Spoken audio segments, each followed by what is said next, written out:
It's over 9,000!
Welcome, Super Elite Warriors, to Final Forum, a podcast for the discussion of all things Dragon Ball. I am your host, Jelli, an elite recruiting member of the Frieza Force on a mission to find the best warriors from across the galaxy to join the greatest army of all time. And I am joined, as always, by my new recruit co-host. This is the Bekinney. You know, I'm almost getting used to you starting these podcast episodes at the worst possible times. Hiya! Hiya! Meaning what? Meaning we're still fighting the occasional straggler as we survey the wreckage here, and you want to do the podcast talking about some monkey kid on a random planet out there in the universe and collecting Dragon Balls for wishes. Why aren't we looking for that planet instead of Earth? I don't question Lord Frieza. He probably has another team out looking for the Dragon Ball planet, since it has a Saiyan on it as well. He has been interested in getting them all back on planet Vegeta for distribution of new weapons to aid them on their missions. Okay, but look out! Yeah,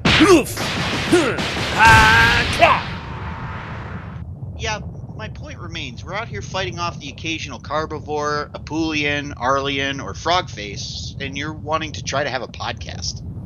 Well, it makes for decent listening, I think. Does it? Not sure, but I think it does, so we're doing it. Almost as if it were preordained and scripted to be this way, instead of just while we're sitting around doing nothing. Heads up! Yeah! Hey, you're warming up and getting into a groove. You know, it's been a while since I've had any kind of an actual fight. Even a fairly weak spar is getting my blood pumping. I may be a biologist, and seeing these dead Ventuvi, knowing we may have wiped out the race, is tough. But I am a fighter at heart, and it's good to get back to it a little bit. Yes. I knew the warrior in you would come out if we could just coax it just a little bit. Hang on. You didn't set up this whole invasion just for that, did you? Oh man, I wish. What a good idea. Whoa, watch your step. Why? What is it? See the little ripples forming on the ground right where you're about to step? Ventuvi blood can create wormholes. You might have fallen into a slip space universe and been spaghettified or spat back out into a white dwarf star and incinerated. Or just teleported to like an all-lady planet or something. You're free to step in and find out. Nah, I'll pass this time. But mark my words, I'll travel interdimensionally at some point.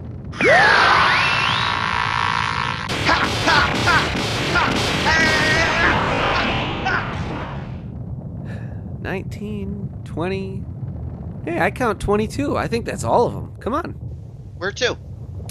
We're like 15 yards from the Ventuvi cruiser I downed. I want to check that one out almost more than the dreadnoughts. Inspecting your handiwork? Damn right. Listen, listeners, as we pick and scramble our way through the rubble of the destroyed buildings and begin to reach the edge of what was once a glorious city, let's tackle our discussion topic for the day, which for today is episodes 39, 40, and 41 of the original Dragon Ball anime. The episode titles are Mysterious Android 8, Horrifying Booyan, and The Fall of Muscle Tower. Boy, I wonder if Goku is going to win. Right? Way to blow it right in the title card. So yeah, episodes 30, 40, and 41 ended our last string of episodes with Ninja Murasaki letting out this gigantic Frankenstein-like monster out of a cage, and we learn that this is Android 8. Android 8, despite his appearance, is actually a pacifist and doesn't want to fight Goku. This, of course, upsets Ninja Murasaki, and he tries to coax Ader into fighting Goku by way of holding his own body hostage with the bomb that's been implanted in his chest. Goku doesn't like this, breaks the remote for the bomb in Ader's chest, quickly defeat Ninja Murasaki, and they start to head up to the next level of the tower, but they are stymied when they encounter a weird maze-like structure on the next floor that General White can sort of like manipulate the walls of in order to keep our intrepid heroes from finding the stairway to the next floor. After a lot of wasted time and running and killing a bunch of red ribbon scrubs, our heroes eventually figure out what the deal is with this floor, and they manage to get around some of these moving walls to get to the stairway and eventually make it up to floor 5 of the tower. But as they do so, we learn that floor 5 you can't actually get into. There's no entrances for it. The only place where you could get to it from the stairs is just solid brick. There's nothing there. It's kind of weird that it has 6 floors, because I think someone mentioned that earlier on in this arc that there's only 5. But Yeah, then I also kind of wonder if maybe like it's a secret 5th floor due to who's going to be there and who we're going to talk about here shortly. But anyways, they skip past floor 5. They get to floor 6, which is the control room that General White's in. He tries to offer Goku a job because he's just defeated all of his best men, and why not hire the guy that just beat everyone else that you know? But Goku obviously turns him down. White betrays them and drops them into the 5th floor, and we learn that the reason why it's completely enclosed is because there's a monster down there named Booyan. Goku tries to fight it and defeat it. Unfortunately, Booyan's very, I guess, marshmallowy in texture, we could say. yeah. And a lot of his punches and kicks just bounce off him completely unaffected. To get around this, I think it's Goku that figures this out, which is kind of surprising to me, but he decides to blast a hole in the wall with his Kamehameha wave and let cold air into this floor of the tower, which causes the rubbery Booyan to sort of freeze in place and become rigid, and then finally Goku's attacks are actually effective. Once Booyan's defeated, Ader and Goku get back up to the 6th floor with the power pole, back through the same trapdoor they came down in. There's a very quick scuffle. I think it's like one punch against General White. He goes down, and before Goku can finish him off, Ader, says, "Whoa, hold on. You've already beaten him. There's no, you don't need to hurt him further. He's learned his lesson." But General White has not learned his lesson. And while they were talking and he was down on the floor, he found a gun and picked it up and hid it in his belt.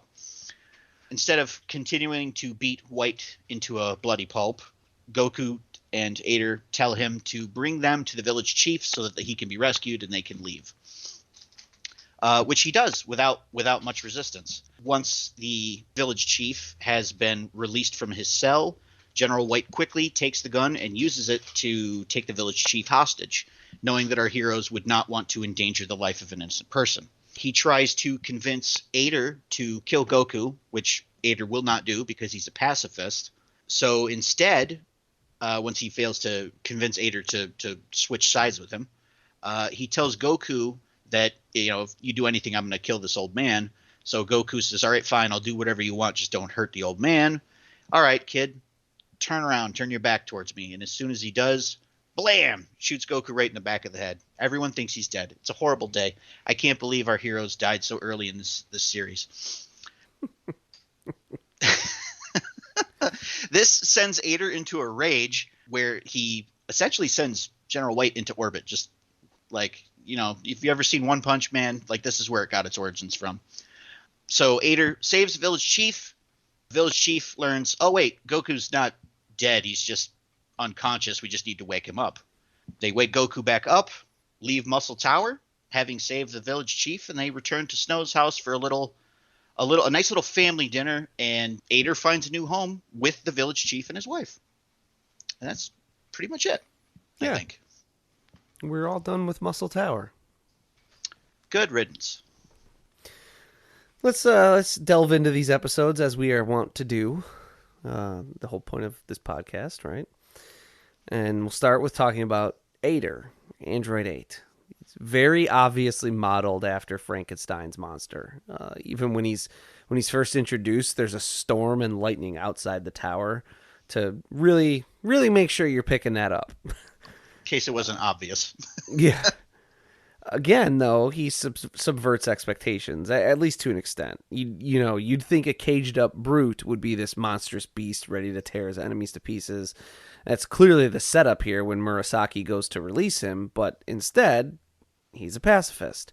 He refuses to kill or even fight Goku. And this is actually, though, somewhat similar to how the monster has been portrayed in media over the years, of just simply wanting to be allowed to live.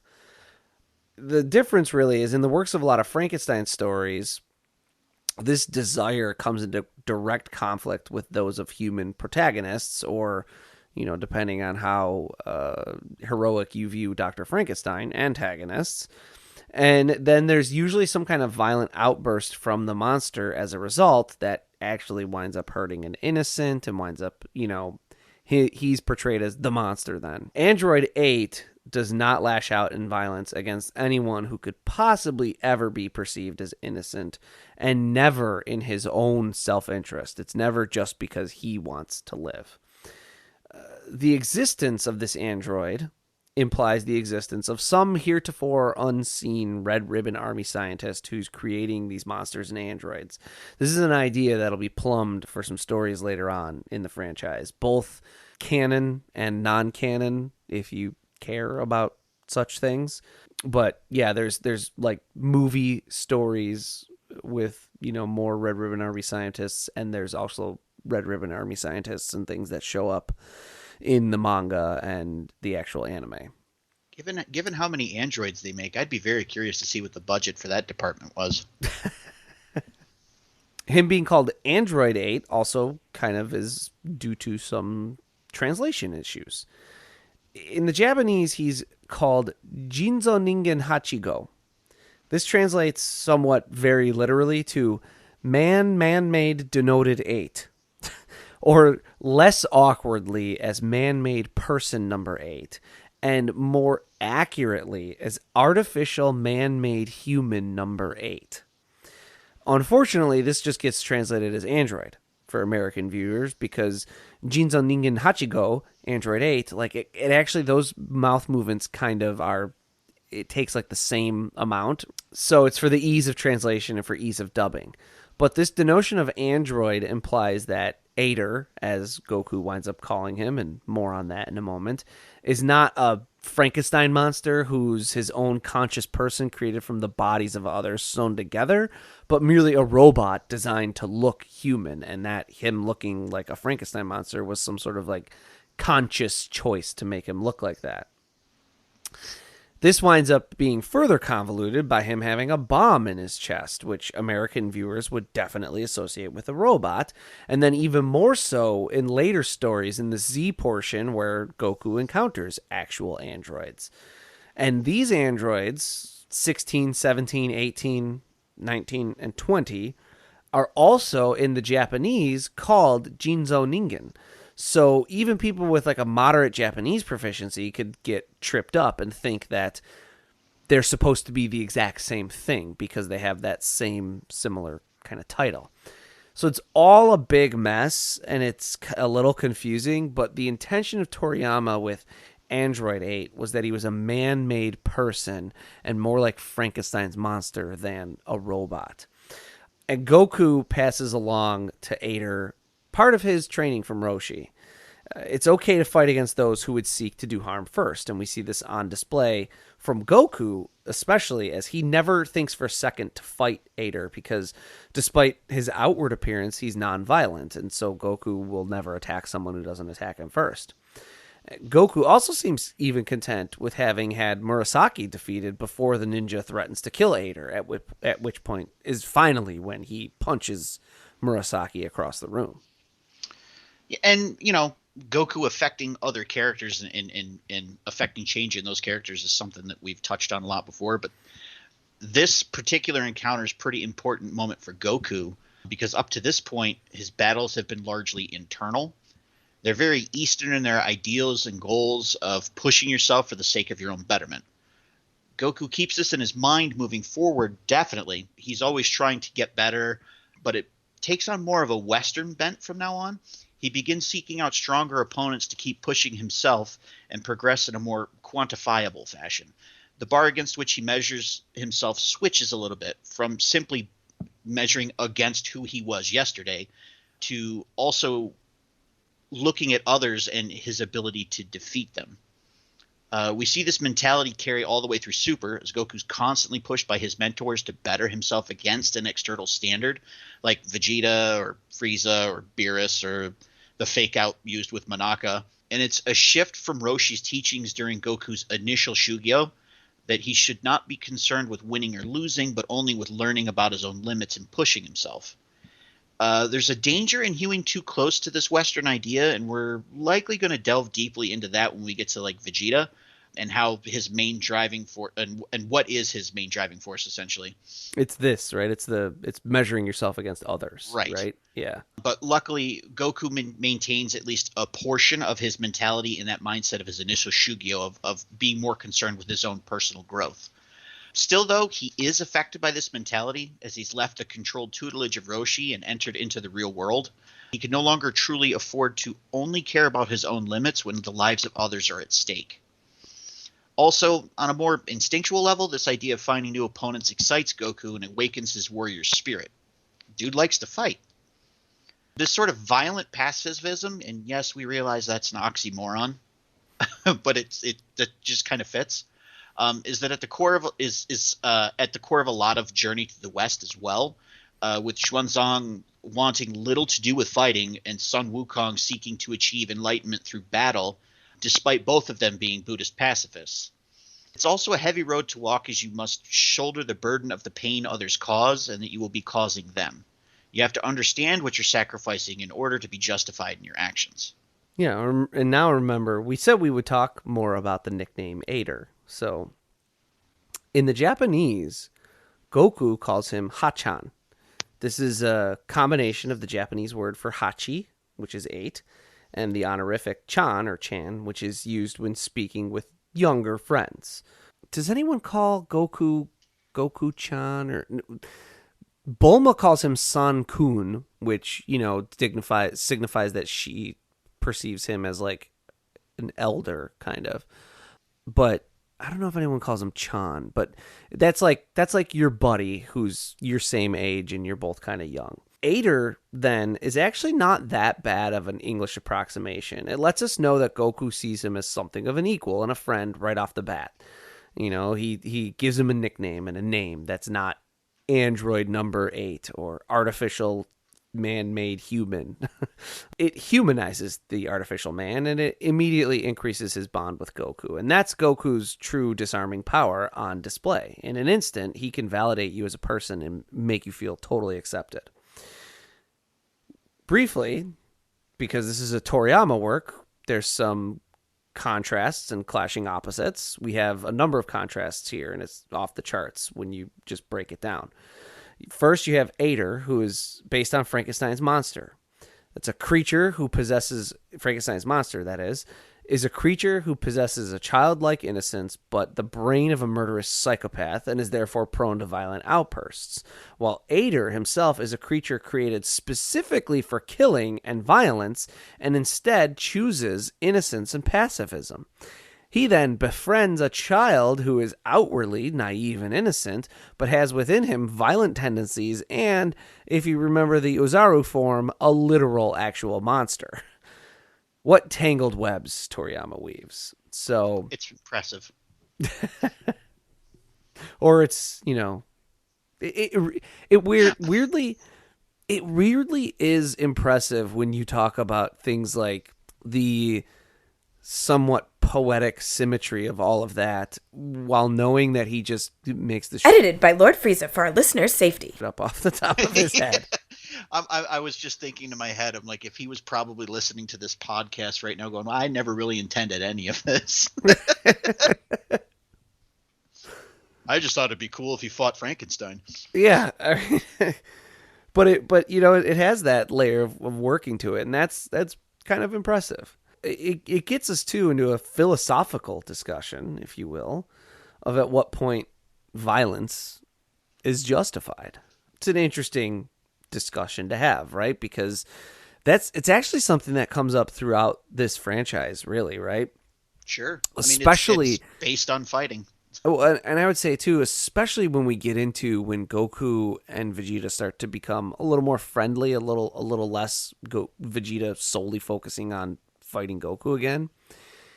He's always very critical of Goku for being too lenient, too naive, too passive, right? And not, putting people down when he has the chance. Goku sticks to that idea of, give people another chance. And, you don't have to kill someone to stop them and change them. True. And I think that the character of Ader himself is also a good reminder of how I think that line is at different levels for different people for different reasons. And that's why we can have a discussion like this in the first place, honestly. Yeah. Yeah, it really is just, I honestly don't know the answer, and I don't even know what I think the answer is, because I even think I approach the question of at what point is violence justified different for each different scenario. True. And I don't know that I call myself a pacifist, but like I haven't been in a fight since I was in like 8th grade. I managed to get through my school years with 0 fights, but me personally, at what point is violence justified? I think it comes down to kind of a similar level of Ader here, where, well, are innocent people being hurt? If innocent people are being hurt, I think that it's more important that you stop the person doing the hurt than it is worrying about whether you've hurt them or not. Yeah. Yeah. And I think this does I think Goku is a very good character for that. Or is he? You look at his outlook in life, and he's fairly innocent and naive, and he can look at somebody like Ader, and it's not about, he looks like a monster, he must be dangerous. It's just, well, I'm going to wait and see what he does first, and I'll make my decision from there. Where he's judging people on their actions as opposed to their appearance. Classic Toriyama, another contrast.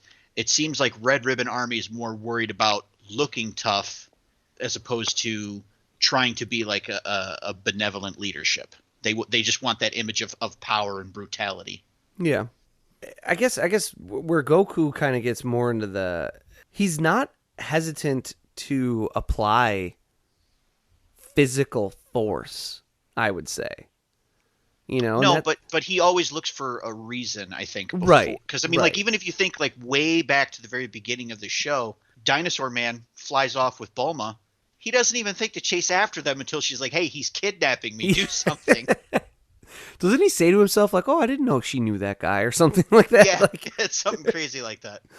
It's interesting because I think the him versus Vegeta thing gets a little less into at what point is violence justified and more what level of violence is justified, right? Like, yeah. Goku is never super hesitant to fight against people who would seek to do harm to others. He is very hesitant to kill those people. Yeah, and we can see a lot of examples of that, especially after this interaction that he has with Ader.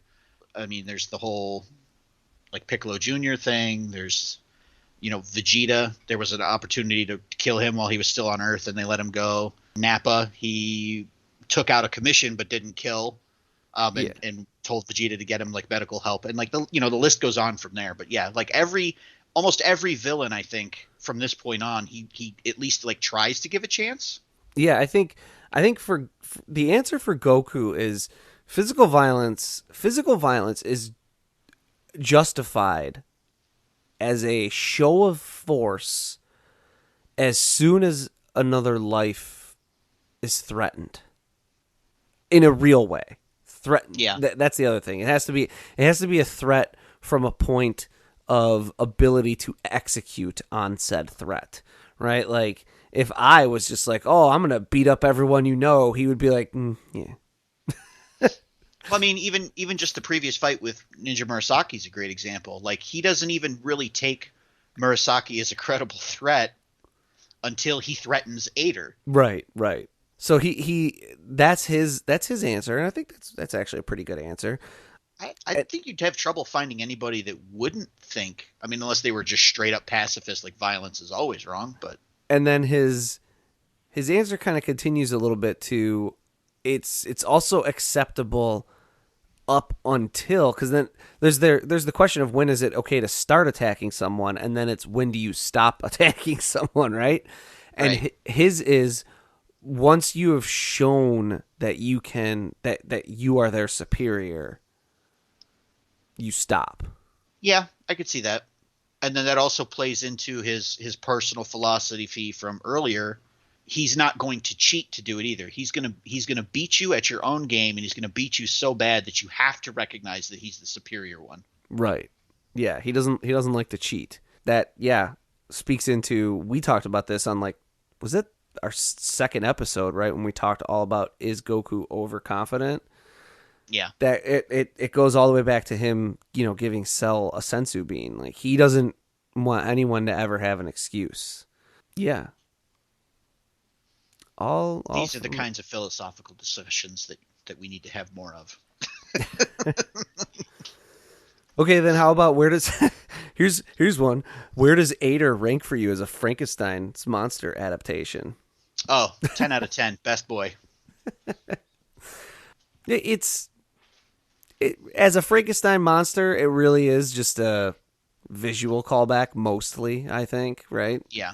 Although there is that interesting, I never really thought about until we started delving into this, that he is kind of an interesting inversion. The Frankenstein monster was designed by Dr. Frankenstein to be like A way for man to get around death, essentially. and an Ubermensch, right? Like, because he was supposed to use... Be a collection of all the best things or something like that. Yeah, and he was supposed to have used, like, a Nobel Peace Artist something brain or whatever, right? Like a intelligent person, and instead he gets the Abby normal do not use his brain. It's the Abby normal. But so the Frankenstein monster is a creature designed for peace that ends up being violent due to a flaw. Right. Ader is a creature designed for violence that, due to a flaw in that creation, that attempt ends up being a pacifist. I never thought about that. I always just was like, oh, he's just a visual. He's just a jokey reference to Frankenstein. Yeah. It's a little deeper than that. Yeah. But no, he's not like, I would never put him on like a list of like best Frankenstein's monsters. Yeah, I mean, as far as like being an actual adaptation of Frankenstein's monsters, he's not a great one, other than like visually, because like you're saying, he's not the same thing. He's the exact opposite. Yeah. So I guess a 0 out of 10. I think that's pretty good discussion on Ader. Let's move on. We don't have a whole lot left because there's ultimately not that much. I don't want to say there's nothing interesting about General White, but remember, we've been kind of talking him through as various pieces of what we are seeing in Goku's battles throughout Muscle Tower are reflections of him. So there's not much left to talk about with White, but let's talk about White. So, sort of tangentially to White, we tricked you. We're still going to talk about White, but we got to talk about something else really quick first. So let's talk about the blob monster Bouillon. Bouillon represents the hidden ugliness of White's mind, disgusting and vile and best left in the dark where no men see. The bones of many dead men lie around his feet, providing chilling context for the dark horrors General White has the capacity to inflict. The name Bouillon is a play on Buyo Buyo, which is meant to be a descriptor of like soft and flubbery things. But why inject a monster all of a sudden? Because Toriyama. The man loves monsters and especially kaiju, but we're no longer in the East where kaiju roam, we're in Western society, and so Toriyama chooses a Western Hollywood-inspired monster. There's a little bit of similarity here with the final battle in the Game of Death as well. Well, at least a little bit anyway.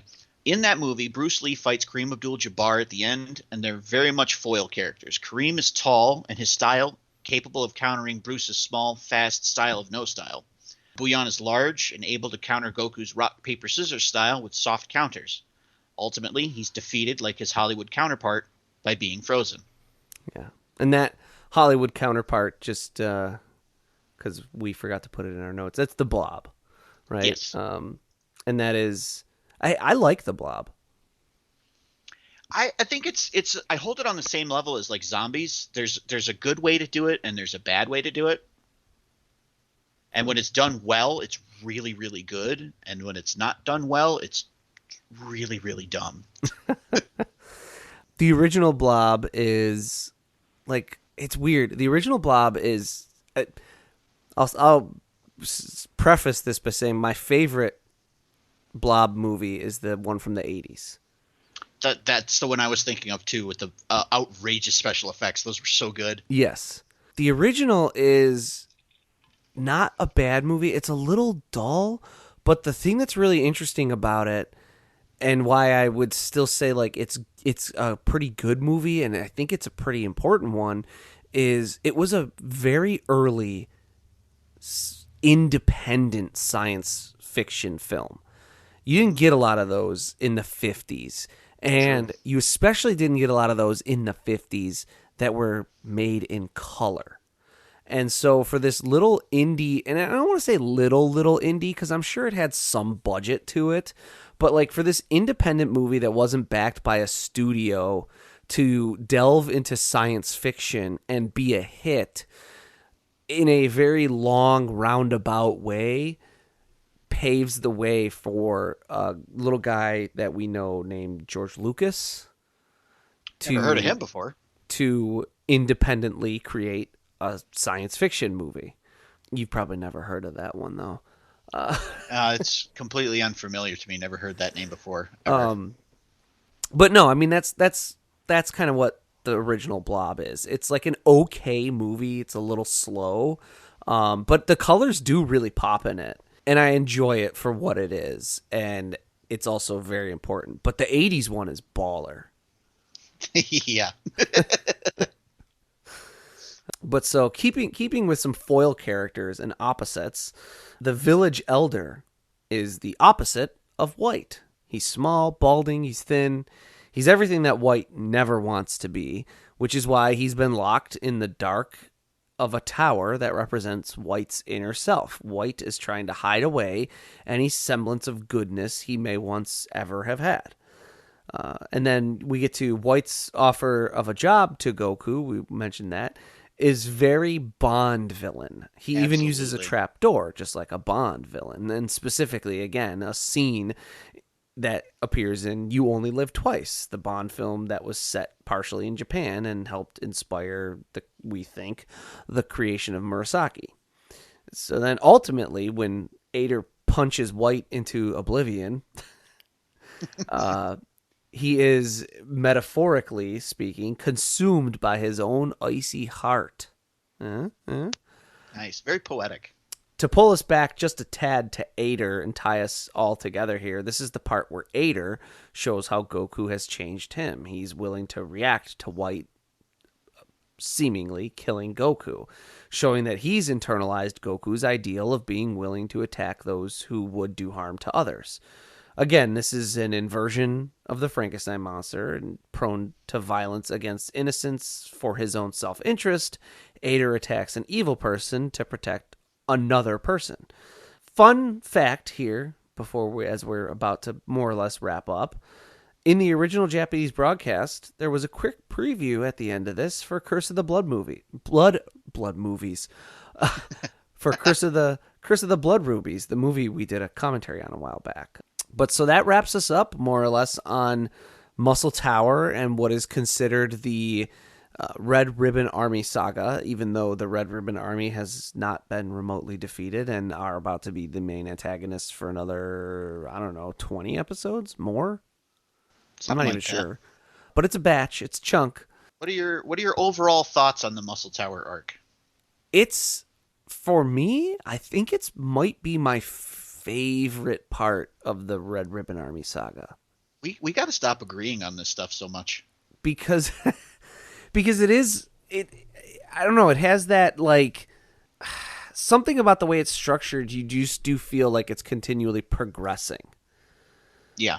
It never seems to get sidetracked. There's not, yeah, there's like little fake outs, but they're always those things that are just at the end of an episode to like, is Goku dead at the end of this episode when he gets hit with the blade from Murasaki and then he's immediately fine, and you know he's going to be fine, right? It's just that thing to drive intrigue for like, tune in next week and find out, you know?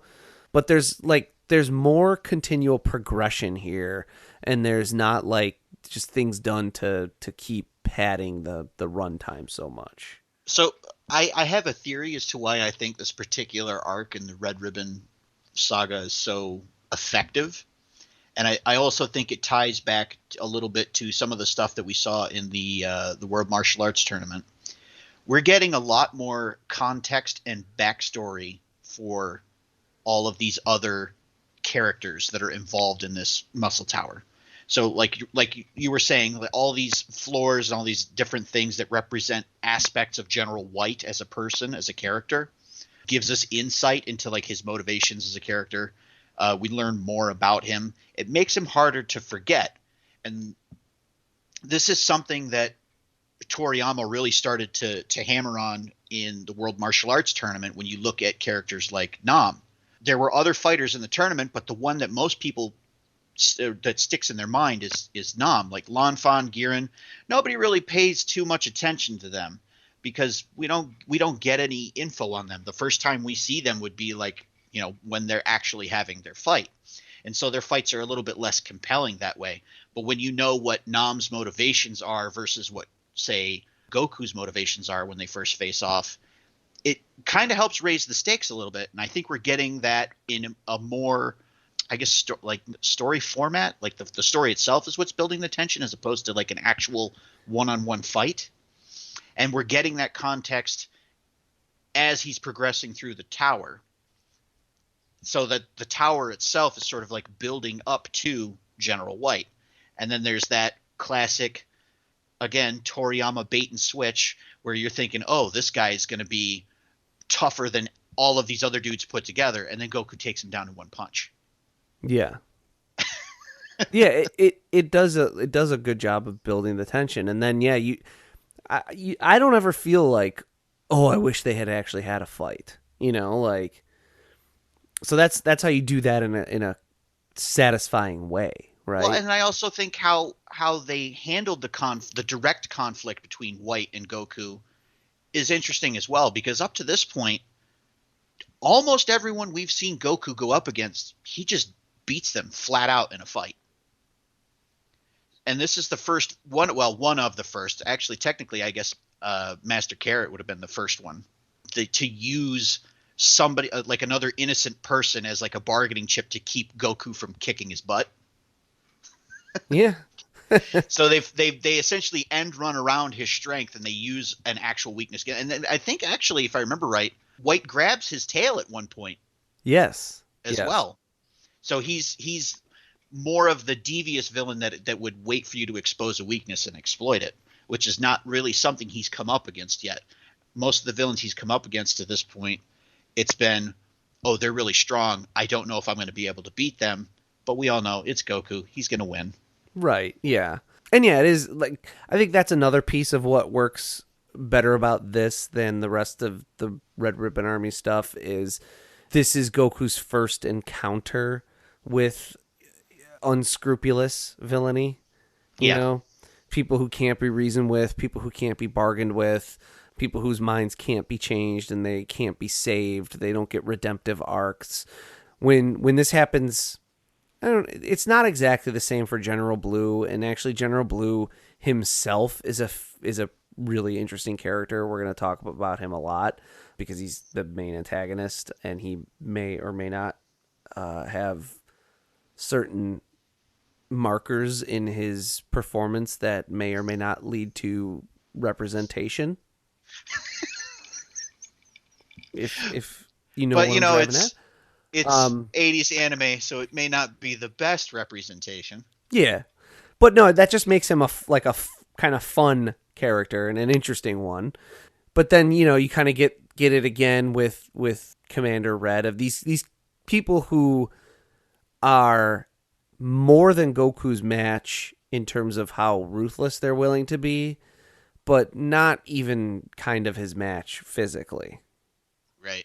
But this at least is this feels like a change of what and then I just feel like it, and maybe I'll reevaluate that as we get into the General Blue stuff and then the Commander Red stuff, but it feels like it just kind of keeps going.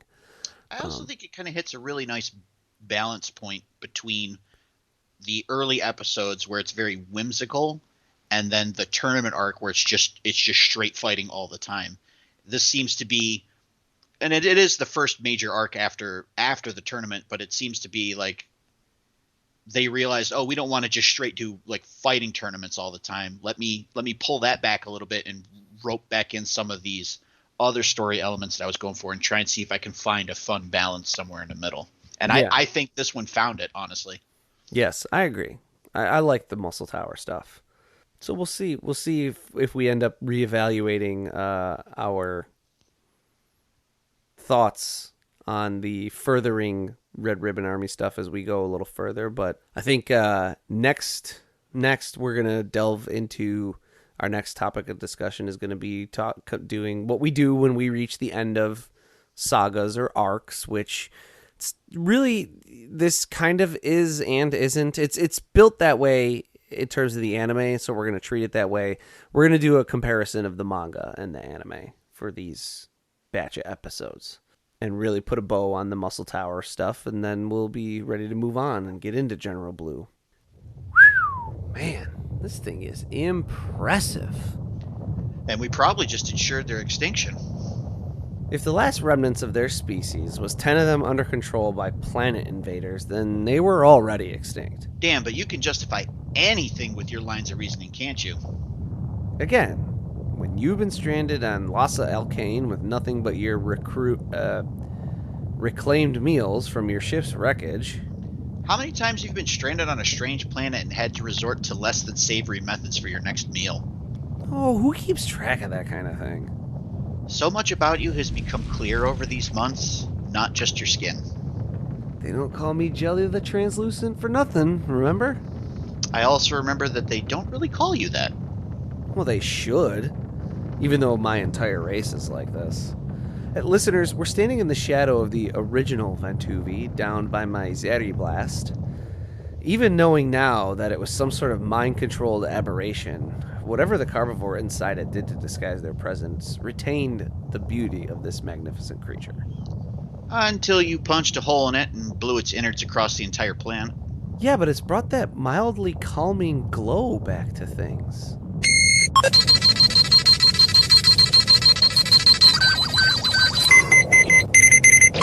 What is that?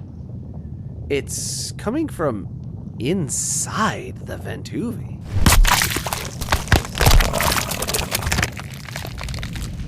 Something's coming out of it. Something with a power level of at least 100,000. Oh boy, this is about to get fun. We'll take our leave of you here, listeners, on the precipice of battle against an unknown foe.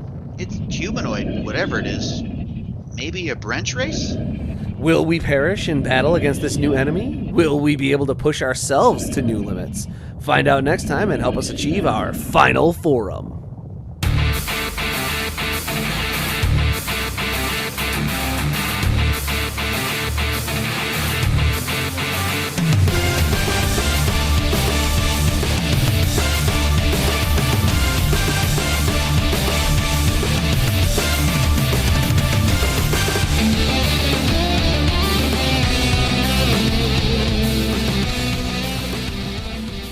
Final Form is written and produced by Tom Gwelly. It is performed by Dan Kinney and Tom Gwelly.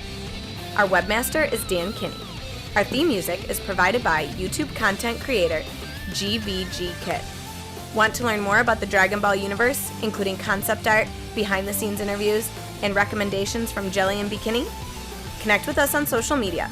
Like us on Facebook, follow us on Twitter at Final Forum Pod. Make sure to subscribe, rate, and review wherever you receive your podcasts.